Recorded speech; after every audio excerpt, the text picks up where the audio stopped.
Yeah, hey everybody. I'm AJ Zozakowicz, Principal Software Engineer at Northwestern Mutual, and today I'm going to be taking you through our API strategy, as well as our adoption of GraphQL and domain APIs. Before I dive in, I just want to say that this is our story, and it's an active one. We don't have all the answers. We probably never will. So hopefully you get something out of this talk, but just kind of take it with a grain of salt, right? This button. Just a little bit more about Northwestern Mutual. So we are a 167-year-old mutual corporation that aims to provide financial security to its clients through comprehensive planning and its insurance, investments, and annuities products, right?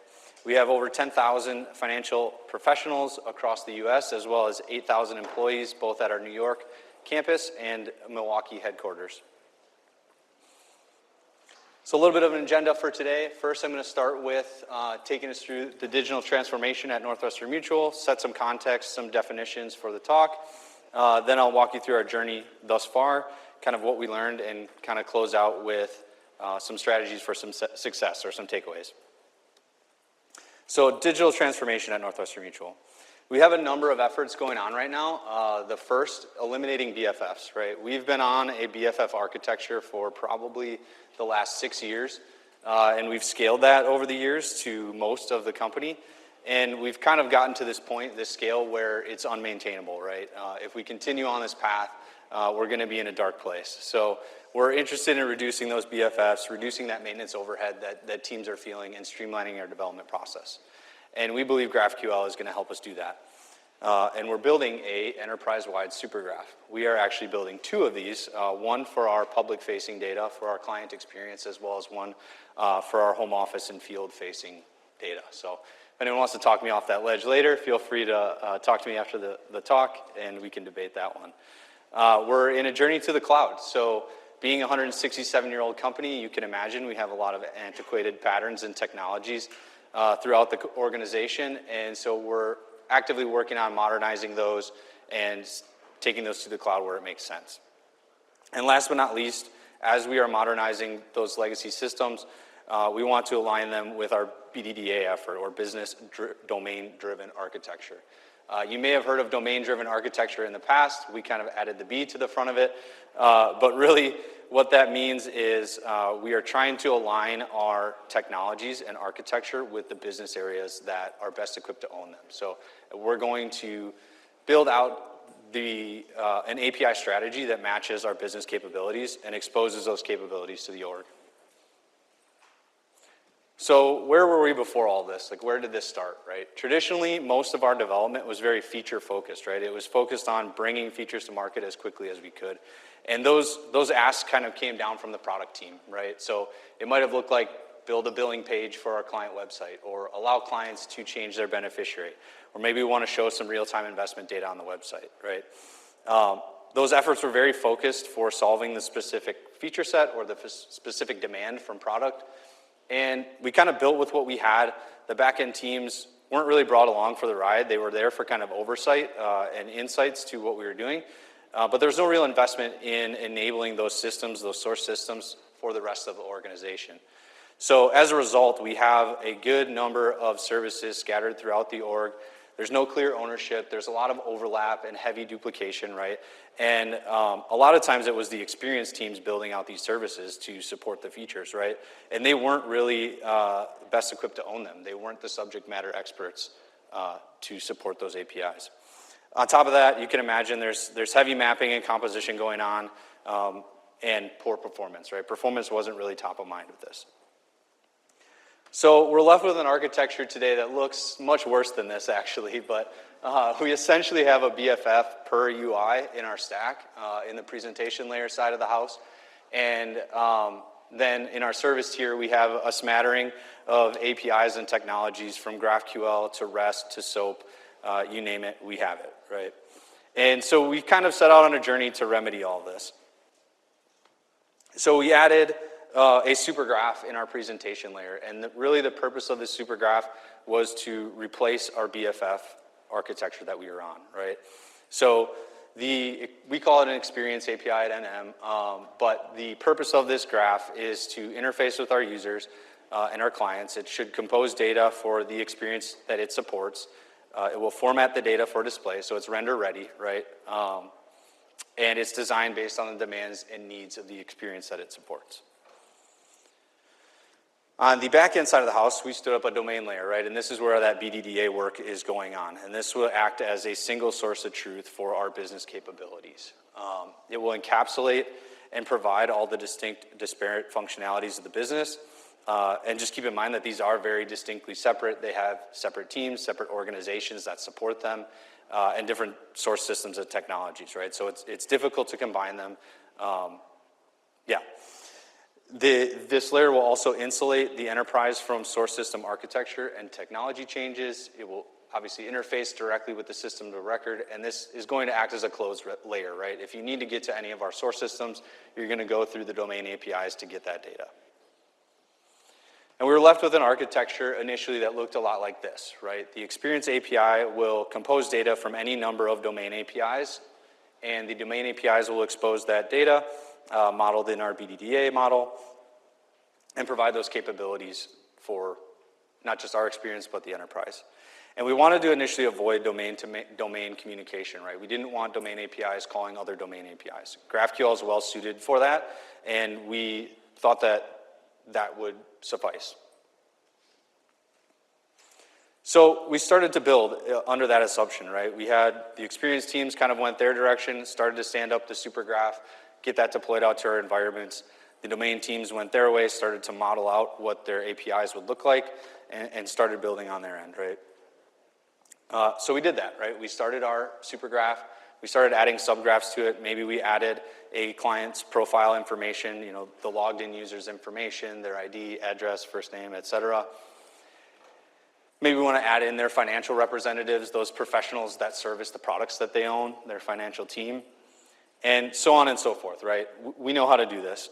We added our products, investments. Maybe we added some external accounts that a client might have linked to their profile.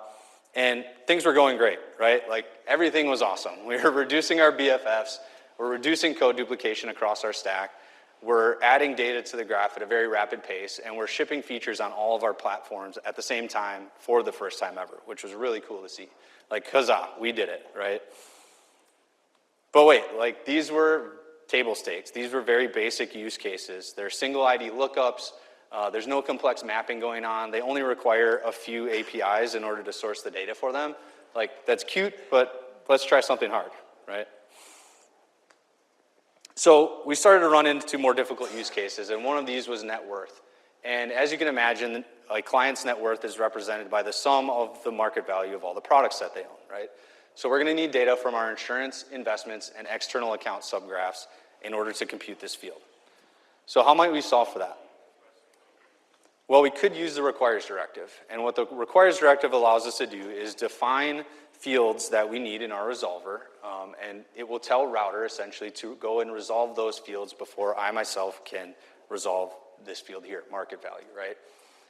So router will do that, right? And at first this seems fairly simple, and it really is, but you can imagine the query plan for this looks pretty ugly. If you started to use complex requires like this throughout your graph, you're going to get a lot of interdependencies, and that would be hard to maintain over time, right? What else could we do? Well, we could just duplicate the calls, right? We could spin up a net worth subgraph, and we could make the same data calls to those domain APIs that our other product graphs, subgraphs make as well. And this would remove that need for the requires directive, but it would also result in heavy duplication, right? There's no single source of truth for our product data anymore, and performance is still a concern. We're doing a lot of fetching here. We could also just smash all those subgraphs together, right, and combine them into a super product subgraph, right? Again, we don't have a need for requires. It gets rid of the duplication, but it would result in a very large repository. It would span multiple teams, and we felt that that would be difficult to maintain over time. So we kind of got to this point and was like, none of these solutions really feel great, and we learned a few things, right? We learned that the domain APIs that the BDDA effort were bringing to market were bottom up, right? They were very primitive level APIs. They didn't paint the full picture. Additionally, things like cross-domain joins or indexing across large data sets that span multiple domains, or doing synchronous mutations, right, where you need to do mutation operations across many domain APIs. Those things were all really difficult to do. It felt like we had a leak of business logic again into our graph. It seemed like we were composing all these things together. It didn't really feel like it belonged. And as I said, the bottom-up approach, it really wasn't painting the picture that we all were hoping for as far as a consuming experience. That also led to, because they were bottom-up and they were coming to market like at the very primitive level, we were also forced to call both the legacy and new APIs at the same time, right? Like the new APIs coming to market didn't have all the data we needed, so we're stuck calling legacy and new at the same time, and that was also a really bad experience and obviously performance concerns there as well. So we needed a place to represent this stuff outside the graph, right? That's kind of what we landed on. And so what if we introduced an additional layer to our architecture, maybe a composition layer, right? It would provide a place for us to provide these complex information concepts that either can't be represented by an individual domain, shouldn't be computed by the consumers, and most importantly, is needed by multiple areas of the organization. It might look something like this, right? We could start to break this out into an additional layer. This might be an API, it might be something else, but we could break this out and compose this data somehow and make it easier to consume, right? If other parts of the organization, I mentioned we are building 2 supergraphs in our org, they could get that data from the same place. But if we were still on a single supergraph, there's likely other parts of the organization that would need this, right? Whether it's an ETL job, a reporting batch feed, et cetera, right?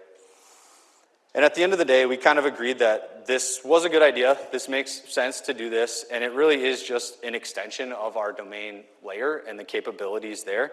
And it's really just an acknowledgement that, hey, it's okay for us to create APIs that stitch together different domain data to paint a different picture, right? And so that's kind of where we landed and what we're going with. But what exists in this layer? Well, these could just be APIs, right? Your source systems might be performant enough. Consumers may require that data to be real time, and a just-in-time service might either be required or could just be sufficient, right? Or we could pre-compute this data, and we are looking at doing this in a lot of places. You could use an ETL job or a product like AWS Glue, place it in a transient data store. This obviously would add some latency, but it would provide performance, and it would normalize the data for ease of consumption, right? We also kind of realized we had a process problem with what was happening, where we didn't have all the right stakeholders in the room. So we're working to revamp this process and develop a kind of a rapid design workshop that will include some of our graph stewards, an EA liaison to kind of facilitate the conversation and bring standards in, and then representatives from the domains. And I think most importantly about this, we want to build intentionally, right? We want to build, the most important use cases first, but then we want to build something that works for everyone, right? Not just building for the model, which is what we were doing initially. So a few strategies that I want to leave you with and some considerations, right? If you're going to start on this journey, and I kind of did a lot of research as I was recommending this to the group as well at Northwestern Mutual, and I started where everyone would start, which is Google. And I Googled API strategy and API architecture and came to a lot of different recommendations, right? And it was pretty obvious and pretty apparent there was no real clear recipe for success with this. So how many layers are enough? This is where I get to bail myself out of this entire talk and give the best answer that any architect would give, and that is, it depends, right? And it does highly depend. It depends on your organizational structure, how many teams you have, what technologies already exist, what clients and consumers are you servicing with your stack, right?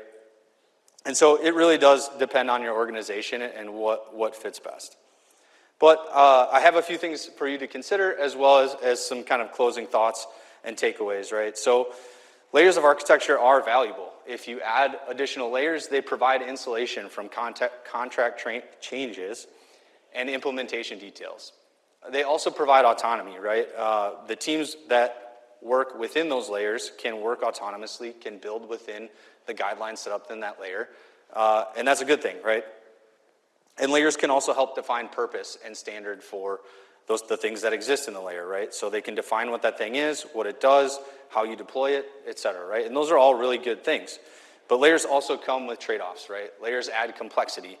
The more layers you have, the more difficult it is to reason with, right? Layers also add cost. The more layers that I add to the architecture, the more expensive, right? Because there's going to be infrastructure, there's going to be teams there to support those layers of architecture, and layers create friction, right? The more layers you have in your architecture, anytime you have a gap in that architecture, that's where the problems reside, right? So conversations, coordinations, politics, you name it, that happens at the gaps in architecture, right? So if there's anything I'm going to leave you with here, it's maybe a few final thoughts, right? Less is more. So build only what you need. Do not build more than that. Don't build less. Don't be afraid to start small and scale as you go, right? There is no right answer, and I think what we've learned is you just kind of learn as you go, and you scale as you learn along the way. Just because it can be done in the graph doesn't mean it should be, right? There will definitely be use cases that you come across that feel like they don't fit or feel like, hey, this isn't working the way it should. Don't be afraid to take those and break them out of the graph, whether it's performance requirements or other reasons. You know, employ other tactics, other technologies, other solutions to serve that data up in the way that's needed. And last but not least, build intentionally, right? And I think this is one that we definitely missed the mark on. So make sure all your stakeholders are present. Build for the use cases, the high use cases first. And make sure all the stakeholders are present. And don't start from the bottom up, right? I think top down is the way to go. Make sure that you are serving that data to the org in the way that your consumers want it. And then move down the stack from there.